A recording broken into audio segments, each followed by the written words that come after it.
Hey everyone, welcome to this review of the Star Wars Armada Imperial Star Destroyer. As you can see, it's a pretty intimidating ship. Sorry, just getting the focus to pop into play there. And when we compare it to the other Imperial ships from Armada, you can already see there's a significant size difference. It is huge. Now this review today will be focusing on three things. Firstly, we're going to have a look at the model itself, then we'll have a look at what actually comes in terms of cards with the model, and then we'll look a bit at the model's abilities and maybe a couple of areas that it might synergize and what it might mean for the rest of the Star Wars Armada game. So firstly, the model itself. As you can see, it's pretty massive, and it's got a really nice level of detail on it.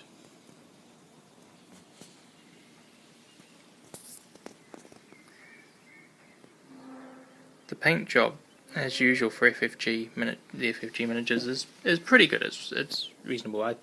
It will certainly do with a bit of a touch up. Little things like the shield generators there, not particularly well washed. And I did notice on the back with the engines there, I don't know if you can see, but this bottom lip here has a particularly heavy wash, and the engine bay here is sort of missing it, so it's almost like the lower hull was washed before it was put together. But yeah, a bit of aftermarket painting would fix that up fine. Comes obviously with a large size stand and all the usual shield tokens and things. I just haven't put them on at the moment, I just got this straight out in the box.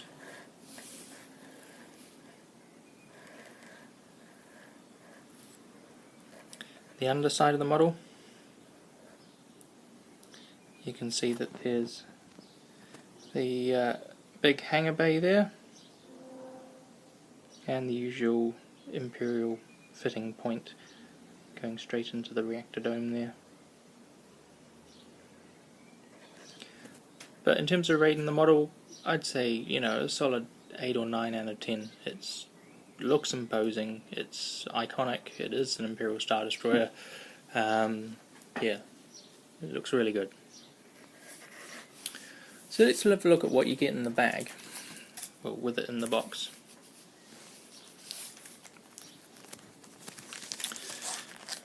That's Akbar, here we go. Yes, I will have the Rebel Wave 2 ships coming shortly as well. So you get the usual bag of goods with shield dials and speed tokens and all the rest of it. I've punched out the ship card there. One of the things that you notice is that there's a new defense token introduced with the Imperial Star Destroyer and also with the MC-80 cruiser, and we can see this on the ship cards. And that is this one down here. It's a contain, which allows you to cancel the default critical effect of taking a face-up damage card. It'll be interesting to see how that plays out, because of the fact that critical effects are resolved after you spend damage cards. So if your opponent doesn't have any upgrade cards, then sure, it can be useful to spend it, but if they do, then it might be a bit of a gamble as to whether they're going to use the critical effect anyway, the regular one. So we've got the two ship cards, the Imperial 1 and the Imperial 2.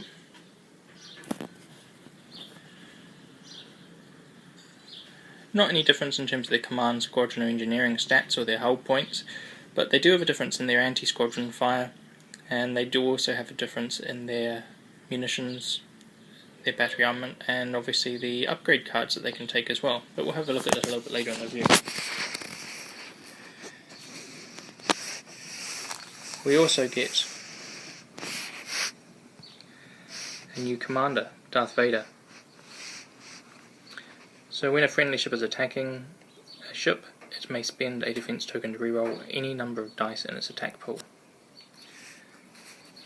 We also get Captain Nida, who is a personnel upgrade. At the start of the first round, you may replace one of your defense tokens with an evade defense token. So if it turns out that contain isn't very useful, then we could always look at swapping it for an evade with Captain Leader. Wing Commander. Before you reveal a command, you can change it to a squadron. Engineering Captain. Similarly, you can change it to a repair.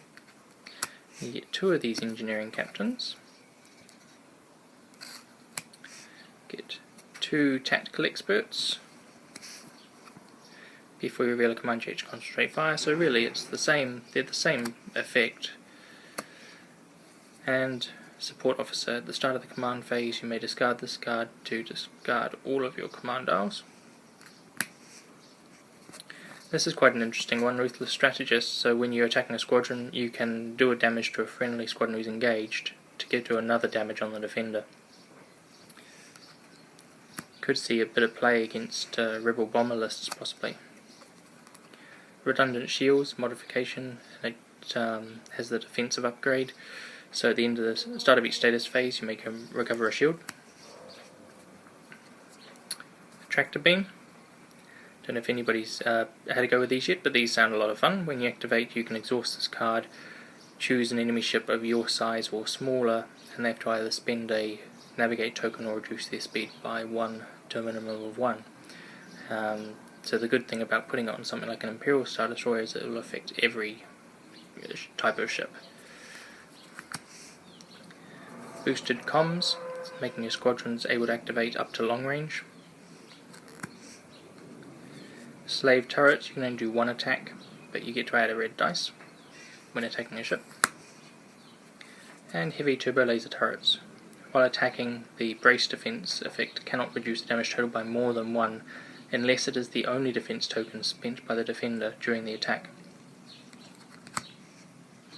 And NK7 Ion Cannons. On a blue crit, you may exhaust this card to force the defender to choose and discard a defense token, which sounds quite nasty.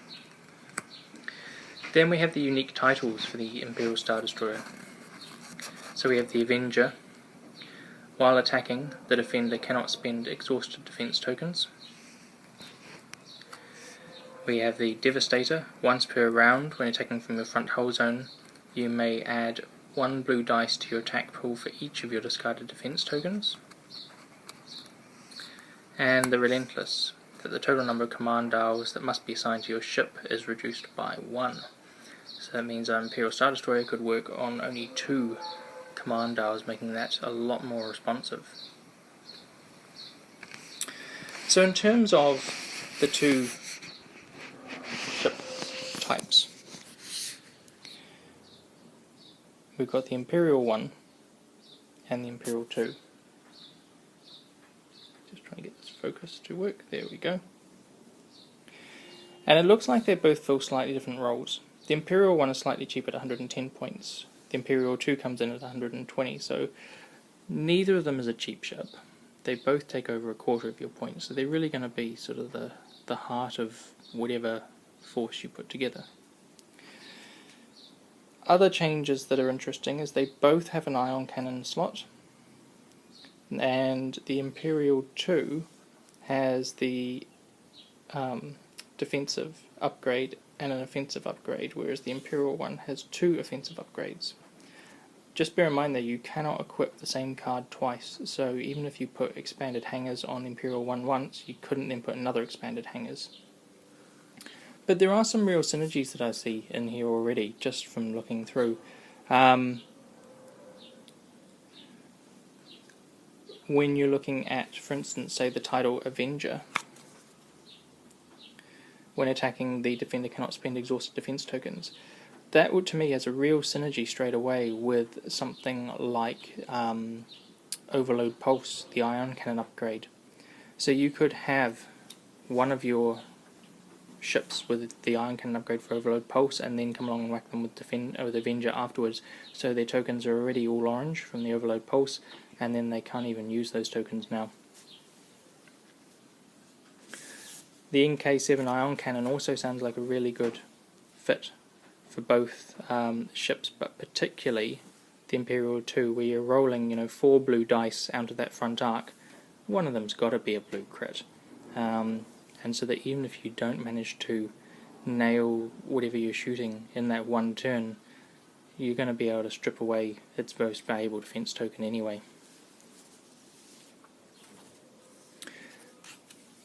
One interesting card to look at is the heavy turbo laser turrets. On paper this sounds really good, but I have had a little bit of a play with this and I found it was a little bit limited. Because in order for someone to be only using their brace and have the damage, in order for the damage to be braced so that it's more than one, well, if you do 1 damage, brace doesn't come into effect. If you're doing 2 damage, it gets braced to 1 anyway. 3 damage would still only be braced by 1 anyway. So you actually need to be doing 4 damage or more for heavy turbo lasers to even have any effect on the amount that they brace. And really that comes down to going, well, it's just the front arc of an ISD pretty much that can reliably put out that amount of damage. Maybe the side arc of an assault frigate if you're running Admiral Akbar with his extra 2 dice perhaps, but yeah, I don't see these having much use outside the really big ships.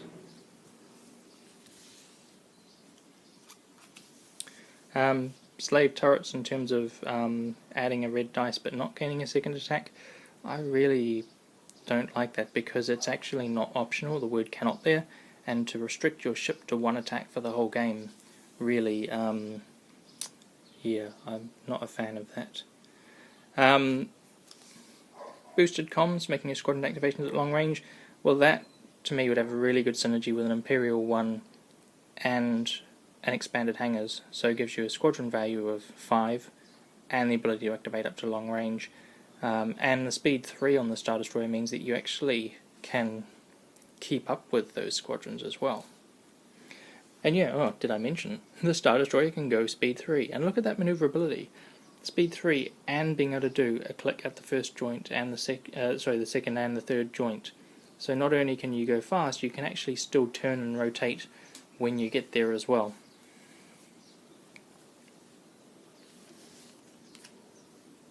We already talked about the tractor beams, that I think they're going to see a lot of use on large ships. That is a offensive hardpoint upgrade though, so you won't be seeing tractor beams and boosted comms and expanded hangars because they all take the same slot. In terms of the defensive upgrades, we've got redundant shields, but personally I think on the Imperial 2 I'd probably rather run something like ECM, maybe advanced projectors. It just depends probably on what's going to happen with the meta. At the moment we know the XI7 turbo lasers are very popular with rebel players because they negate redirects, and the Imperials, like the Victories, have got these 2 redirect tokens, which I think we're going to continue to see XI7 staying popular for quite a long time yet.